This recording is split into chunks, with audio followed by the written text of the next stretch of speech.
Dès leur première rencontre, le coup de foudre est immédiat entre Francesca Morvillo et Giovanni Falcone. Volevo ringraziarti per il libro di Sciascia.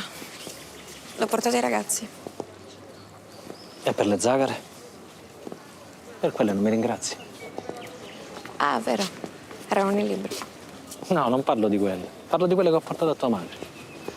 Erano per te. Io ero lì per caso. Deux magistrats qui, en plus de leurs sentiments naissants, partagent un idéal, celui de la justice. Et dans la Sicile des années 80-90, c'est un combat contre la mafia que va mener ce couple. Le film met en lumière Francesca, moins médiatisée que son mari, mais qui a joué un rôle très important auprès de lui. Elle est interprétée par Estelle Pantano, présente lors de la projection. A joué un rôle très important et fondamental.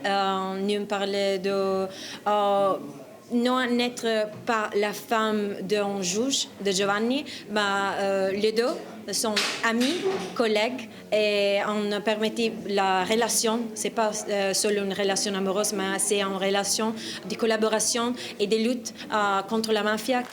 Une œuvre à la fois sensible et puissante qui n'a pas laissé les spectateurs du festival indifférents.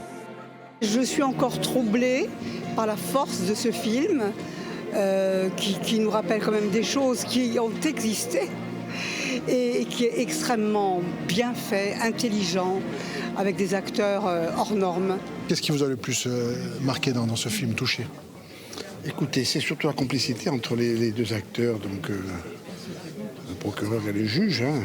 Et je vous dis encore, c'est des choses qu'on ignorait, donc c'est une découverte et c'est un choc, c'est quand même un choc. En choisissant de parler de la mafia pour la soirée d'ouverture, les organisateurs ont fait un choix politique fort. L'art est politique.